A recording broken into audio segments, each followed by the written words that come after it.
Iran के लिए Kim Jong Un जो हैं इस समय बेकाबू हो गए हैं। सीधा इजराइल को धमकी दे दी है। इजराइल को किम जोंग ने कहा है कि भाई एक मिसाइल में ख़त्म कर देंगे पूरे इजराइल को।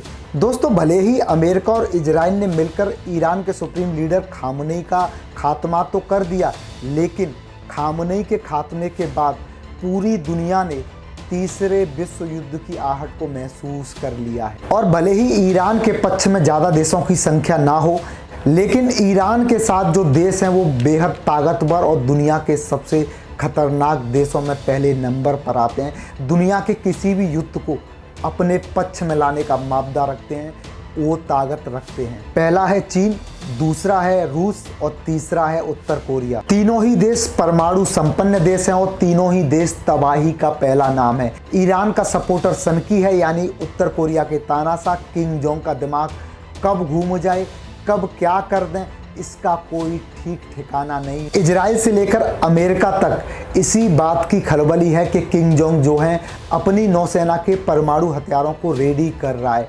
उसी उत्तर कोरिया ने पहले अमेरिका को सीधे चेतावनी दी, धमकी दी, लेकिन उसी किम जोंग ने इस बार इजराइल का नंबर ले लिया है। इजराइल को सीधे एक मिसाइल से ख़त्म करने की चुनौती दे दी है। दोस्तों, जय हिंद। मेरा नाम है संदीप और आप देख रहे हैं अपना उत्तर प्रदेश।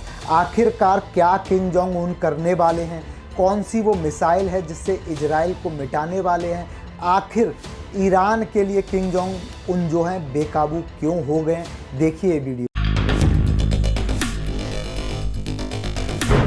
युद्ध के 10वें दिन फिर ईरान के लिए बेकाबू हो गए किम जोंग। पहले अमेरिका, अब सनकी तानाशाह ने इजराइल को एक मिसाइल से खत्म करने की दे दी धमकी।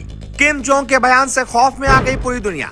पिछले 48 घंटे किम जोंग ने अपने नए न्यूक्लियर वॉरशिप का किया टेस्ट। समुद्र में दागी क्रूज मिसाइल। उत्तर कोरिया ने दुनिया को दिखा दिया उनका परमाणु बटन तैयार। जी, किम जोंग उन ने इजराइल को खुली धमकी दे दी है। एक मिसाइल से इजराइल को खत्म करने की बात कह दी है और अंदाज ऐसा मानो दुनिया को चुनौती दे रहा हो। ईरान अमेरिका इजराइल युद्ध अब एक नए मोड़ पर पहुंच चुका है, क्योंकि अब इस जंग में उत्तर कोरिया के तानाशाह किम जोंग उन की एंट्री हो चुकी है। दुनिया की नजरें अब मिडिल ईस्ट से लेकर सीधे प्योंगयांग पर टिक गई हैं और बड़ा सवाल उठ रहा है, क्या ये तीसरे विश्व युद्ध की शुरुआत की आहट है? दरअसल अमेरिका और इजराइल के हमलों में ईरान के supreme leader Ayatollah Ali Khamenei की मौत की खबरों के बाद अब नॉर्थ कोरिया ने खुलकर प्रतिक्रिया दी है। किम जोंग उन ने साफ शब्दों में कहा है कि ईरान अकेला नहीं है, उत्तर कोरिया ईरान के साथ खड़ा है और इसी के साथ किम जोंग उन ने अपनी ताकत का प्रदर्शन भी शुरू कर दिया है। पिछले 2 दिनों में उत्तर कोरिया ने अपने नए न्यूक्लियर वॉरशिप का परीक्षण शुरू किया। क्रूज मिसाइल दागी गई और दुनिया को यह संदेश दिया गया कि उत्तर कोरिया का परमाणु बटन हमेशा तैयार है। उत्तर कोरिया के विदेश मंत्रालय ने अमेरिका और इजराइल को गैंगस्टर और अवैध आक्रमणकारी तक बता दिया है, यानी शब्दों की जंग भी अब तेज हो चुकी है। मिडिल ईस्ट में युद्ध का माहौल पहले से ही गर्म है, लेकिन अब कोरियाई प्रायद्वीप पर भी तनाव का पारा 7वें आसमान पर पहुंच चुका है। 9 मार्च से अमेरिका और दक्षिण कोरिया संयुक्त सैन्य अभ्यास फ्रीडम शील्ड शुरू करने वाले हैं और ठीक उसी समय उत्तर कोरिया अपनी सैन्य ताकत का प्रदर्शन कर रहा है। किम जोंग उन ने स्पष्ट संकेत दिया है कि उनकी नेवी समुद्र के नीचे से लेकर आसमान तक हर दिशा से हमला करने में सक्षम है। सोशल मीडिया पर एक वीडियो भी वायरल हो रहा है जिसमें दावा किया जा रहा है कि किम जोंग उन कह रहे हैं अगर चाहें तो एक ही मिसाइल से इजराइल को नेस्तनाबूद कर सकते हैं। इतना ही नहीं, उत्तर कोरिया ईरान को हथियार देने की बात भी कर सकता है, जैसे कि रूस यूक्रेन युद्ध में उत्तर कोरिया रूस की मदद करता रहा है। यानी अब सिर्फ ये बयानबाजी नहीं बल्कि एक संभावित रणनीतिक गठबंधन भी हो सकता है। अब दुनिया के सामने एक बड़ा समीकरण बनता दिखाई दे रहा है। ईरान के साथ खड़े हो सकते हैं चीन, रूस और उत्तर कोरिया। तीनों देश परमाणु शक्ति संपन्न हैं और अगर इनका गठबंधन खुले रूप में सामने आ गया तो वैश्विक शक्ति संतुलन बदल सकता है। हालांकि परमाणु हथियारों की संख्या के मामले में उत्तर कोरिया अभी भी पीछे है। दुनिया में परमाणु हथियार रखने वाले देशों की सूची देखें तो अमेरिका और रूस सबसे ऊपर है। चीन तो तीसरे नंबर पर है। फ्रांस के पास लगभग 300, यूके के पास 225, भारत के पास करीब 180 और पाकिस्तान के पास करीब 170, इजराइल के पास करीब 90 और उत्तर कोरिया के पास करीब 50 परमाणु वॉरहेड्स माने जाते हैं। लेकिन सवाल संख्या का नहीं है, क्योंकि तबाही के लिए सिर्फ एक परमाणु बम ही काफी होता है।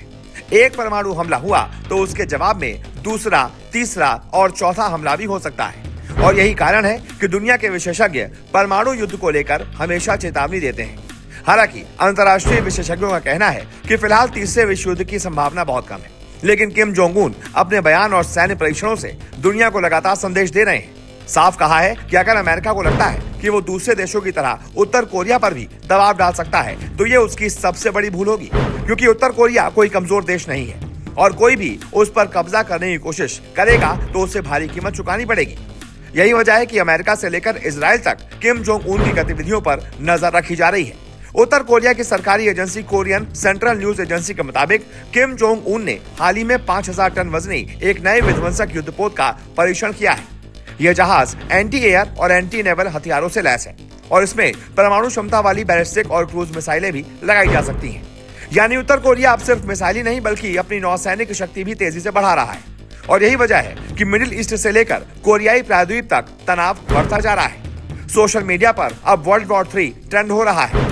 हालांकि सच्चाई ये है कि राजनीति में बयान और ताकत का प्रदर्शन अक्सर रणनीति का हिस्सा होता है, लेकिन एक बात तो तय है, किम जोंग उन एक बार फिर दुनिया की सुर्खियों में है और अब उत्तर कोरिया से लेकर दक्षिण कोरिया, अमेरिका, ईरान और इजराइल तक हर जगह एक ही नाम की चर्चा हो रही है, किम जोंग उन। तो सवाल अब यही है कि किम जोंग उन क्या सिर्फ बयानबाजी कर रहे हैं या सच में ईरान, अमेरिका, इजराइल युद्ध में उत्तर कोरिया भी कूद सकता है? क्या दुनिया तीसरे विश्व युद्ध की तरफ बढ़ रही है? अगर आपको ये रिपोर्ट तथ्यों के साथ सीधी और सटीक लगी हो तो वीडियो को लाइक जरूर करें और अगर आप चाहते हैं कि ऐसी ही खबरों की सच्चाई आपको सबसे पहले मिले तो चैनल को सब्सक्राइब करना और बेल आइकन दबाना ना भूलें, क्योंकि यहाँ खबर सिर्फ दिखाई नहीं जाती, असली कहानी भी समझाई जाती है। जय हिंद।